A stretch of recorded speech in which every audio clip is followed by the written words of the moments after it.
Hello everyone, welcome to my channel. आज की इस वीडियो में मैं आपको समझाने वाली हूँ pharmacology of anti fungal drugs. साथ ही हम पढ़ेंगे जितनी भी ड्रग्स आती है एंटी फंगल में उन सभी के मैकेनिज्म ऑफ एक्शन को। साथ ही हम बेसिक्स पढ़ेंगे जैसे कि फंगस क्या होता है, फंगल इन्फेक्शंस क्या क्या होता है और अदर हम सारी ही चीज़ों के बारे में इस वीडियो में डिस्कस करेंगे। इस वीडियो को लास्ट तक देखिएगा, बहुत ही बेनिफिशियल वीडियो होने वाली है आप सभी के लिए। ठीक है। जो एंटी फंगल ड्रग्स है वो कब दी जाती है? जब बॉडी में कहीं पे भी फंगस इन्फेक्शन हो जाता है। अब फंगस क्या होता है उसके बारे में भी मैं आपको बताऊंगी।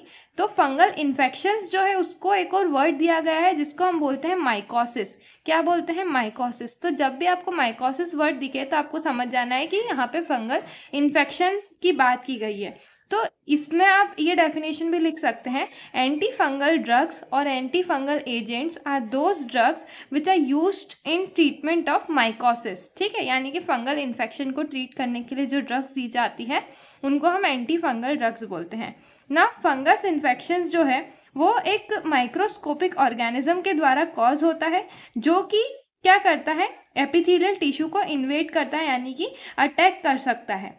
ठीक है, तो वो जो होते हैं माइक्रोस्कोपिक ऑर्गेनिज्म उन्हीं को हम क्या बोलते हैं? फंगस बोलते हैं। ठीक है, और जो फंगस होते हैं वो उनकी जो सेल वॉल होती है वो रिजिड होती है। किसकी बनी हुई होती है? एक कंपोनेंट होता है जिसको हम बोलते हैं काइटिन, काइटिन की बनी हुई होती है। ठीक है, अब फंगल किंगडम यानी कि फंगस के टाइप्स क्या क्या होते हैं? First is yeast, moulds, rust and mushrooms. ये सभी को हम क्या बोलते हैं? फंगस बोलते हैं। ठीक है, नाउ फंगस क्या होते हैं? हेटेरोट्रोफिक होते हैं, यानी कि वो उनका फूड यानी कि उनका जो न्यूट्रिएंट है वो नेचर से या फिर हम बोल सकते हैं इन्वायरमेंट से वो फूड डिराइव करते हैं और वो होते हैं यूकेरियोटिक। ठीक है, यानी कि उनका जो है वेल ऑर्गेनाइज्ड सेल मेम्ब्रेन होती है उनकी और वेल ऑर्गेनाइज्ड न्यूक्लियस होता है। ठीक है, अब फंगल इन्फेक्शन भी दो टाइप के होते हैं, एक होता है सिस्टेमिक माइकोसिस और एक होता है सुपरफिशियल माइकोसिस। ठीक है, अब इसके बाद मैं बता देती हूँ कि जो फंगल सेल वॉल होती है, ठीक है, वो किसकी बनी हुई होती है? एर्गोस्टेरॉल की बनी हुई होती है। अब एर्गोस्टेरॉल क्या होता है? जैसे कि मैमल्स में कोलेस्ट्रॉल होता है वैसे ही फंगस में एर्गोस्टेरॉल होता है। देखो, अब फंगस जो है दो टाइप के होते हैं, एक होते हैं यीस्ट, मोल्ड, और भी जो दूसरे टाइप्स होते हैं वो भी होते हैं जैसे रस्ट और मशरूम, बट मेन क्या होते हैं? यीस्ट और मोल्ड होते हैं। यीस्ट में होता है कैंडिडा और ब्लास्टोमाइसिस। ठीक है, और जो मोल्ड्स है वो होते हैं एस्परगिलस। ठीक है, नाउ ये एक बेसिक स्ट्रक्चर है हमारे फंगस का। फंगस के सबसे बाहर जो प्रेजेंट होती है वॉल उसको हम बोलते हैं सेल वॉल, जो कि बहुत रिजिड होती है। ठीक है, रिजिड होने के साथ साथ वो बनी हुई होती है काइटिन की। ठीक है, और ये जो सेल मेम्ब्रेन होती है, सेल मेम्ब्रेन बनी हुई होती है फॉस्फोलिपिड्स की। जिस तरह से हमारी ह्यूमंस की सेल मेम्ब्रेन फॉस्फोलिपिड्स की होती है वैसे ही फंगस की भी फॉस्फोलिपिड्स की बायलेयर होती है। ठीक है, जिसमें क्या एक कंपोनेंट प्रेजेंट होता है उसको हम बोलते हैं एर्गोस्टेरॉल। इसको मैं आपको डायग्राम की मदद से एक्सप्लेन करूंगी। ये होता है न्यूक्लियस और माइटोकॉन्ड्रिया, ये हमारा होता है फंगल सेल। अब देखो, जब हम इसकी सेल ये यहाँ वाले स्ट्रक्चर को जब हम जूम करके देखें तो आपको एक स्ट्रक्चर दिखेगा। ये है हमारा zoomed view of our cell wall and cell membrane. ठीक है, तो अभी हम सेल वॉल की बात, सेल वॉल जैसे कि ये जो आपको यह वाला हिस्सा दिख रहा है ना ऊपर ऊपर का, ये होता है यहाँ इतना इतना हिस्सा सेल वॉल का। ठीक है, और ये जो नीचे आपको दिखाई दे रही है ये बायलेयर, ये होती है हमारी सेल मेम्ब्रेन। ठीक है, तो अभी हम पहले सेल वॉल की बात करते हैं। तो सेल वॉल बनी हुई होती है तीन चीजों से। ठीक है, फर्स्ट इज काइटिन, ठीक है, सेकेंड इज बीटा ग्लूकेंस। ठीक है, अब बीटा ग्लूकेंस भी दो टाइप के होते हैं, एक होता है बीटा 1,6 ग्लूकेन और एक होता है बीटा 1,3 ग्लूकेन। तो ये जो रेड कलर में है वो है 1,6 बीटा ग्लूकेन और ये जो ग्रीन कलर में है वो है बीटा 1,3 ग्लूकेन। ठीक है, अब ये क्या होते हैं? ये कंपोनेंट्स होते हैं सेल वॉल के, यानी कि एक होता है काइटिन, एक होता है बीटा ग्लूकेन और तीसरा होता है मोनोप्रोटीन्स। इन तीनों को मिला करके ही हमारी बनती है cell wall. Okay, cell wall of fungi या फिर हम बोल सकते हैं फंगस। ठीक है। नेक्स्ट अब ये होती है हमारी फॉस्फोलिपिड बायलेयर, जिसको हम कॉमनली बोलते हैं सेल मेम्ब्रेन या फिर हम बोलते हैं प्लाज्मा मेम्ब्रेन। तो यहाँ पे ये 2 लेयर है, इसीलिए इसको बायलेयर कहा गया है। इसमें प्रेजेंट होता है कंपोनेंट एर्गोस्टेरॉल। ये एर्गोस्टेरॉल का ही आपको ध्यान रखना है, बहुत इंपॉर्टेंट है। मैं बार बार एर्गोस्टेरॉल पे क्यों फोकस कर रही हूँ, क्योंकि इसी को हम जब ड्रग देंगे तो वो एक्ट यहीं पे करेगी मेनली। ठीक है, तो अब ड्रग्स जैसे कि पॉलिन्स है, एजोल्स है, ठीक है, इकाइनोकेंडिन्स है, ये सारी कहाँ कहाँ पे एक्ट करेगी वो अभी मैं आपको एक्सप्लेन करूंगी। ठीक है। Now what is the classification of anti fungal drug. तो ये हमारा बेसिक क्लासिफिकेशन होता है एंटी फंगल ड्रग्स का। ठीक है, आप ये मेडकेम के लिए भी वीडियो को देख सकते हैं। बस मेडकेम के लिए आपको क्या करना है, इसमें मैं मैकेनिज्म ऑफ एक्शन सारे ड्रग्स का बताऊंगी, यूजेस बताऊंगी, आपको सिर्फ स्ट्रक्चर और सिंथेसिस अगर किसी ड्रग के गिवन है तो वो आपको उसके लिए एक सेपरेट वीडियो मिल जाएगी। ठीक है, तो आप ये देख सकते हैं अगर आप मेडकेम की भी स्टडी कर रहे हैं तो। ठीक है, नाउ फर्स्ट आती है कैटेगरी एंटी फंगल ड्रग्स में एंटीबायोटिक्स। एंटीबायोटिक्स हम सभी को पता है जो बैक्टीरिया को किल करने के लिए दी जाती है, वो फंगस को किल करने के लिए भी दी जाती है। जैसे कि पॉलिन्स, इसमें 3 कैटेगरीज है एंटीबायोटिक्स में भी फर्दर पॉलिन्स। ठीक है, next is echinocandins and third is heterocyclic benzofuran. अब पॉलिन्स में आती है एम्फोटेरेसिन बी, बहुत ही ज़्यादा इंपॉर्टेंट ड्रग है ये। अगर आपको एग्जाम में क्वेश्चन आया तो आपको इसके बारे में ज़रूर लिख के आना है, इसका मैकेनिज्म ऑफ एक्शन भी आपको लिख के आना है। ठीक है, नेक्स्ट इज नाइस्टेटिन्स। ठीक है, next is hamycin. Next echinocandins में आती है caspofungin and micafungin. Next heterocyclic benzofuran में आती है griseofulvin. Next category of antifungal drug is anti metabolites. Anti metabolites में आती है flucytosine. Next is azoles. Azoles भी बहुत इंपॉर्टेंट कैटेगरी है, जैसे कि पॉलिन्स इंपॉर्टेंट है वैसे ही एजोल्स भी इंपॉर्टेंट है। एजोल्स भी फर्दर 2 टाइप में डिवाइडेड है, एक है एमिडाजोल और एक है ट्रायाजोल। ठीक है, एमिडाजोल भी अगर 2 टाइप के होते हैं, एक तो जो टॉपिकली दिए जाते हैं वो, और एक सिस्टेमिक सर्कुलेशन में जो दिए जाते हैं वो। ठीक है, ना टॉपिकली कौन कौन से दिए जाते हैं, क्लोट्रीमाजोल। क्लोट्रीमाजोल एक इम्पॉर्टेंट ड्रग है। ठीक है, econazole and miconazole and oxiconazole, यानी कि कोनाजोल जहाँ पे भी आपको पीछे दिख जाए यानी कि वो एंटी फंगल ड्रग है और वो एजोल कैटेगरी की है। ओके, नाउ सिस्टेमिक में आती है कीटोकोनाजोल। ठीक है, यहाँ पे भी कोनाजोल आ रहा है, तो ये अजोल कैटेगरी की ड्रग्स है। ठीक है, नेक्स्ट इज ट्रायाजोल। ट्रायाजोल में आती है फ्लूकोनाजोल। नेक्स्ट टॉपिकल एजेंट्स में आती है बेंजोइक एसिड वाली ड्रग्स। ठीक है, तो ये हमारा क्लासिफिकेशन था एंटी फंगल ड्रग्स का। अब इसमें से इंपॉर्टेंट तो ये है, एक तो पॉलिन्स क्या करते हैं कि पॉलिन जो है वो एर्गोस्टेरॉल से जाकर के बाइंड करती है। ठीक है, अब वो उसके बाद उसका क्या मैकेनिज्म ऑफ एक्शन होता है वो मैं आपको आगे वीडियो में बताऊंगी। ठीक है, नेक्स्ट है एजोल्स। जो एजोल्स होते हैं वो क्या करते हैं, एक एंजाइम होता है जो कि एर्गोस्टेरॉल के सिंथेसिस के लिए इंपॉर्टेंट होता है। वो कौन सा एंजाइम है हमारा, 1,4-अल्फा डी मिथाइलेज, उसको जाकर के इनहिबिट करता है, जिसके कारण एर्गोस्टेरॉल का फॉर्मेशन नहीं हो पाता, फर्दर सेल वॉल की सिंथेसिस नहीं हो पाती है। ये हमारा रोल था इसका, एजोल्स का, राइट। नेक्स्ट है हमारे इकाइनोकेंडिन्स। इकाइनोकेंडिन्स एक इंपॉर्टेंट कैटेगरी है। ये क्या करते हैं, जो सेल वॉल का एक कंपोनेंट होता है जिसको हम बोलते हैं बीटा ग्लाइकेन्स, और स्पेसिफिक कौन सा, बीटा-1,3 ग्लाइकेन सिंथेज एंजाइम को ये क्या करता है, इनहिबिट करता है, जिसके कारण सेल वॉल की वो नहीं हो पाती है सिंथेसिस और हमारा फंगल सेल डेथ हो जाता है। ठीक है, अब हम एक एक करके ड्रग्स के बारे में पढ़ते हैं। नाउ सबसे पहले हम बात करते हैं पॉलिन्स की। ठीक है, पॉलिन्स जो कि एंटीबायोटिक कैटेगरी के अंडर आता है, जिसमें सबसे पहली ड्रग है हमारी एम्फोटेरेसिन बी। ठीक है, जो कि एक एंटी फंगल ड्रग है जो फंगल इन्फेक्शन के लिए दी जाती है। ठीक है, इसको एंटी फंगल एंटीबायोटिक ड्रग कहा जाता है। ठीक है, ये हमको कहाँ से ऑब्टेन होती है ये वाली ड्रग, एक बैक्टीरिया होता है जिसको हम बोलते हैं स्ट्रेप्टोमाइसिस नोड्यूसस। ठीक है, नोड्यूसस जो है उस बैक्टीरिया से हमें ये ऑब्टेन होती है। इसका मैकेनिज्म ऑफ एक्शन क्या होता है, जब हम anti fungal drug that is amphotericin B हम बॉडी में लेते हैं, ठीक है, यानी कि खाते हैं, जब वो अब्जॉर्ब होती है और उसका मैकेनिज्म ऑफ एक्शन इस तरह से शो करती है कि वो जाकर के बाइंड करती है जो फंगस हमारी बॉडी में आ गया है, ठीक है, उस फंगस की जो सेल वॉल है, ठीक है, सेल वॉल का कंपोनेंट होता है, सेल वॉल या फिर हम बोल सकते हैं कि सेल मेम्ब्रेन का कंपोनेंट होता है एर्गोस्टेरॉल, ठीक है, एर्गोस्टेरॉल से जाकर के बाइंड करती है। अभी मैंने आपको बताया था एर्गोस्टेरॉल क्या होता है, ठीक है, एर्गोस्टेरॉल से जाके बाइंड करती है जो कि एक कंपोनेंट है हमारा फंगल सेल वॉल या फिर सेल मेम्ब्रेन का, ठीक है। अब ये जो एर्गोस्टेरॉल से जाकर के बाइंड करी तो वो क्या करती है कि सेल मेम्ब्रेन में पोर्स क्रिएट करती है, यानी कि ये सेल मेम्ब्रेन है, बीच बीच में यहाँ पे छेद यानी कि होल कर देती है वो।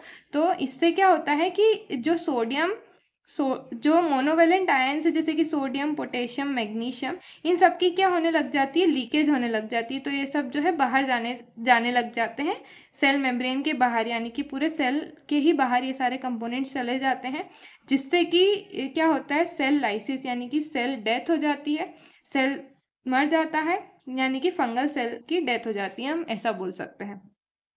तो इस तरह से हमने फंगस को मारा जो हमारी बॉडी में आ गया था, ठीक है। तो ये हमारा मैकेनिज्म ऑफ एक्शन था एम्फोटेरिसिन का।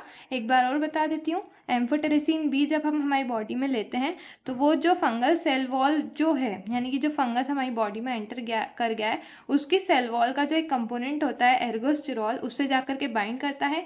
तो उससे बाइंड होने के कारण क्या होता है कि सेल मेम्ब्रेन में पोर्स डेवलप हो जाते हैं, जिससे कि जो मोनोवेलेंट आयन्स है उनका लीकेज हो जाता है। हम बोल सकते हैं कि जैसे टायर होता है कि नहीं, जब वो टायर पंचर हो जाता है तो उसके अंदर की जितनी भी हवा होती है वो बाहर निकल जाती है। इसी तरह से अगर हम सेल मेम्ब्रेन को पंचर कर दें तो उसके अंदर के कंपोनेंट सब बाहर आ जाएंगे और अल्टीमेटली सेल की डेथ हो जाएगी। तो इस तरह से हमने फंगल सेल वॉल की डेथ कर दी, सेल की डेथ कर दी, ओके। अब ये क्या है, do not affect human cell, यानी कि ह्यूमन सेल को अफेक्ट नहीं करता है amphotericin B, because human cells जो है वो काय के बने हुए होते हैं, फॉस्फोलिपिड्स के बने हुए होते हैं, और उनमें ये एर्गोस्टेरॉल वाला कंपोनेंट नहीं होता है, ये सिर्फ फंगल सेल वॉल में ही होता है। Now what are the uses of amphotericin B. तो ये जो गैस्ट्रोइंटेस्टाइनल इन्फेक्शन होता है ना, फंगल इन्फेक्शन जीआईटी में, उसमें दिए जाते हैं और ये ओरली दिए जाते हैं। अब इंट्रावेनसली यानी कि इंट्रावेनस कब दिए जाते हैं, जब सिस्टेमिक इन्फेक्शन होता है जब, और ये एक डिजीज होती है एस्परगिलोसिस जो कि बोन मैरो में होती है, ठीक है, एस्परगिलस नाइगर की वजह से जो होती है उसमें ये दी जाती है एम्फोटेरिसिन बी, ठीक है। म्यूकोरमाइकोसिस जो है इसमें भी दी जाती है, जो कि फंगल इन्फेक्शन होता है साइनस, ब्रेन और लंग्स का, ठीक है। तो ये सारी चीज़ों के लिए ये एम्फोटेरिसिन बी दी जाती है। नेक्स्ट पॉलिन की कैटेगरी में आती है नेक्स्ट ड्रग दैट इज नायास्टेटिन, ठीक है। नायास्टेटिन क्या है, ये एंटी फंगल ड्रग है जो एंटी फंगल एक्टिविटी शो करती है। ये क्या करती है, जैसे जो एम्फोटेरिसिन बी है एर्गोस्टेरॉल से जाकर के बाइंड कर रही थी, ये स्टेरॉल से जाकर के बाइंड करती है, ठीक है। स्टेरॉल जो कि एक फंगल सेल मेम्ब्रेन का पार्ट होता है, उससे जाकर के बाइंड करती है, जिस बाइंडिंग के कारण क्या होता है कि जो मेम्ब्रेन है वो उसका फंक्शन नहीं कर पाती है, ठीक है, और as a selective barrier hence potassium and other constituent are lost. तो इसके कारण क्या होता है, जो पोटेशियम और अदर कॉन्स्टिट्यूएंट है उनका लॉस हो जाता है, क्योंकि उसकी जो परमिएबिलिटी है, यानी कि मेम्ब्रेन का काम क्या होता है, सेल मेम्ब्रेन का काम होता है कि वो सेमी परमिएबल होती है, बट उसकी परमिएबिलिटी यानी कि सिलेक्टिव बैरियर जो होता है वो लॉस हो जाता है, जिसके कारण कि जो पोटेशियम और अदर कंपोनेंट है वो सारे बाहर जाने लगते हैं सेल के, जिसके कारण कि उसकी एक्टिविटी लॉस्ट हो जाती है और वो मतलब कि फंगल सेल मतलब ठीक तरह से वो मर जाता है, एक तरह से हम ऐसा बोल सकते हैं। नेक्स्ट यूज़ है इसका, नायास्टेटिन के क्या क्या यूजेस होते हैं, ये दिए जाते हैं फंगल इन्फेक्शंस के लिए, ठीक है। इंटेस्टाइनल माइकोसिस यानी जीआईटी वगैरह में जो माइकोसिस फंगल इन्फेक्शन हुआ है, किसके द्वारा, कैंडिडा जो एक फंगस होता है उसके द्वारा होता है, तो हम ये देते हैं नायास्टेटिन। ना fungal infection of oral cavity में जो फंगल इन्फेक्शन हो जाता है जिसमें मुंह में से स्मेल वगैरह आने लगती है, जो होता है कैंडिडा एल्बिकेंस के द्वारा कॉज होता है, ठीक है। तो उसके लिए भी नायास्टेटिन दी जाती है। Now next category is next मतलब कि पॉलीन्स के अंदर नेक्स्ट ड्रग है नेटामाइसिन। नेटामाइसिन जो है इसका सेम मैकेनिज्म ऑफ एक्शन होता है एम्फोटेरेसिन बी की तरह। ये क्या करती है, ये इनहिबिट करती है ग्रोथ ऑफ फंजाई, यानी कि ये ग्रोथ को नहीं होने देती है, यानी कि ये क्या होती है, फंगी स्टैटिक होती है। ठीक है, ये भी सिमिलरली एम्फोटेरेसिन की तरह ही एर्गोस्टेरॉल से जाकर के बाइंड करती है, जो कि फंगल सेल मेम्ब्रेन के अंदर का एक पार्ट होता है एर्गोस्टेरॉल। ये क्या करती है और साथ में क्या करती है, अमीनो एसिड को इनहिबिट करती है और ग्लूकोज ट्रांसपोर्ट प्रोटीन को इनहिबिट करती है, leading to the loss of nutrient transport across the plasma membrane, जिसके कारण न्यूट्रिएंट्स का ट्रांसपोर्ट नहीं हो पाता है प्लाज्मा मेम्ब्रेन से, मतलब आर पार न्यूट्रिएंट्स नहीं जा पाते हैं। ठीक है, तो इस तरह से जो फंगल सेल की ग्रोथ है वो आगे नहीं हो पाती है। ठीक है, ये इसका यूज क्या है नाइस्टेटिन का, कि ये फंगल इन्फेक्शन जो आईज में होता है ना उसमें दी जाती है। Okay, now next is griseofulvin. ठीक है, ग्रीसियोफुल्विन जो दूसरी कैटेगरी की ड्रग है, ठीक है, वो किस कैटेगरी की ड्रग है हमारी, ये हेट्रोसाइक्लिक बेंजोफ्यूरेन कैटेगरी की ड्रग है। अब इसका क्या रोल है, मैकेनिज्म ऑफ एक्शन है कि ये क्या करती है, माइटोसिस नहीं होने देती, यानी कि जो सेल डिवीजन होता है ना उसको नहीं होने देती है, यानी कि फंगल सेल आगे ग्रो नहीं हो पाता है। और न्यूक्लिक एसिड सिंथेसिस को भी क्या करती है, ये इनहिबिट करती है, यानी कि रोकती है। It also binds to and interfere with the function of spindle. अब वो सेल मतलब माइटोसिस आपने पढ़ा होगा तो उसमें कुछ स्पिंडल फाइबर्स का भी रोल होता है। जो स्पिंडल फाइबर्स बनते हैं उनके फंक्शंस को क्या करती है, ये इंटरफेयर करती है और साइटोप्लाज्मिक माइक्रोट्यूब्यूल्स को भी इंटरफेयर करती है, और ये बाइंड हो जाती है बाय अल्फा एंड बीटा ट्यूब्यूलिन्स के साथ। ठीक है, जिसके कारण जो है अल्टीमेटली जो फंगल सेल माइटोसिस है वो नहीं हो पाता है। ठीक है, और फर्दर फंगल सेल की ग्रोथ रुक जाती है, तो वो ज़्यादा बॉडी को अफेक्ट नहीं करता है फिर आगे ना। यूजेस क्या है हमारे, यूजेस है इसका स्किन इन्फेक्शन को ट्रीट करने के लिए दी जाती है। ओके, सो नेक्स्ट अब हम पढ़ते हैं सिस्टेमिक एंटी फंगल एजेंट्स। अभी हम इम्पॉर्टेंट जो है वही पढ़ने वाले हैं इसमें। ठीक है, सिस्टेमिक नहीं, सिंथेटिक एंटी फंगल एजेंट्स के बारे में हम पढ़ेंगे। ठीक है, जिसमें हम पढ़ने वाले हैं हमारे जो सिस्टेमिक रूट से दिए जाते हैं और जो टॉपिकल रूट से दिए जाते हैं वो। ठीक है, तो सबसे पहले जो टॉपिकली दिया जाता है वो होता है हमारा important drug, that is clotrimazole. ठीक है, क्लोट्रीमाजोल का क्या फंक्शन होता है, मैकेनिज्म होता है। ठीक है, ये क्या करता है कि परमिएबिलिटी बैरियर जो होता है, यानी कि वही जो अभी हमने थोड़ी देर पहले पढ़ा था ना, परमिएबिलिटी बैरियर कौन सी ड्रग में पढ़ा था हमने, परमिएबिलिटी बैरियर हमने पढ़ा था इसमें नायास्टेटिन में जो पढ़ा था कि वो जो सेल मेम्ब्रेन की परमिएबिलिटी है वो डैमेज हो जाती है। ठीक है, तो उसके कारण क्या होता है, साइटोप्लाज्मिक मेम्ब्रेन यानी कि वही सेल मेम्ब्रेन की परमिएबिलिटी बैरियर डैमेज हो जाता है। ठीक है, इसमें क्या होता है, ये इनहिबिट करता है बायोसिंथेसिस ऑफ एर्गोस्टेरॉल। साथ ही ये क्या करता है, एर्गोस्टेरॉल की बायोसिंथेसिस यानी कि सिंथेसिस ही नहीं होने देता है एर्गोस्टेरॉल का। ठीक है, in a concentration dependent manner by inhibiting the deamination of 1,4 alpha lanosterol. ठीक है, अब ये क्या होता है, ये क्या करता है, डीअमीनेशन को इनहिबिट करता है, किसका, 1,4 अल्फा लेंसोटेरॉल। ठीक है, लेनोस्टेरॉल की ये डीअमीनेशन नहीं होने देता है, जिसके कारण कि फिर ये एर्गोस्टेरॉल भी नहीं बन पाता है। क्यों, क्योंकि लेनोस्टेरॉल से ही बन रहा था हमारा एर्गोस्टेरॉल, तो जब लेनोस्टेरॉल ही नहीं बनेगा तो एर्गोस्टेरॉल भी नहीं बनेगा। ठीक है, तो ये हमारा मैकेनिज्म ऑफ एक्शन होता है क्लोट्रीमाजोल का। अब इसके यूजेस क्या क्या होते हैं, ये यूज किया जाता है use to treat ringworm, fungal skin infection, ठीक है, एथलीट फूड एक्सेट्रा, इन सभी में ये यूज किया जाता है। नेक्स्ट इंपॉर्टेंट कैटेगरी यानी कि नेक्स्ट इंपॉर्टेंट ड्रग है हमारा इस कैटेगरी का, वो ये है इकोनाजोल। इकोनाजोल क्या होता है, इकोनाजोल इंटरेक्ट करता है 1,4 अल्फा डीमिथाइलेज एंजाइम के साथ, जो कि एक एंजाइम नेसेसरी होता है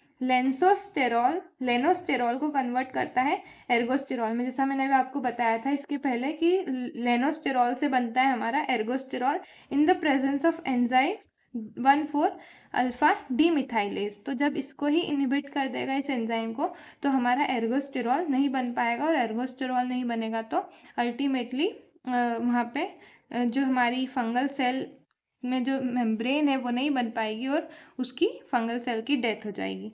ठीक है, अब ये यूज़ किया जाता है ringworm of foods and between toast.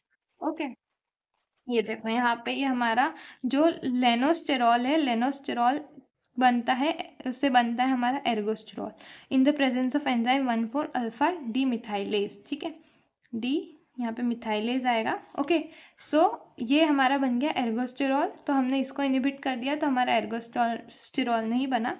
ये हमारा काम था ये अजोल्स का। ठीक, अब ये क्या, नेक्स्ट एक और ड्रग हम पढ़ लेते हैं, ब्यूटाकोनाजोल। ब्यूटाकोनाजोल कुछ नहीं करता है, ये क्या करता है, ये स्टीरॉयड सिंथेसिस को इनहिबिट करता है। ठीक है, तो ये इसका एक यूज़ ये है कि जो यीस्ट इन्फेक्शन हो जाता है वेजाइना में फीमेल्स में, उसको ट्रीट करने के लिए ये वाला ड्रग दिया जाता है। तो यहाँ पे हमारे इम्पॉर्टेंट ड्रग्स सारे ख़त्म हुए। आई होप आपको ये वीडियो अच्छी लगी होगी। अगर आपको इस वीडियो से वैल्यू मिली तो ज़रूर इस वीडियो को लाइक करना। कुछ डाउट है इस वीडियो से रिलेटेड तो आप कमेंट कर सकते हैं। ओके, और अगर चैनल को सब्सक्राइब नहीं करा है तो जल्दी से सब्सक्राइब कर दो। Thank you.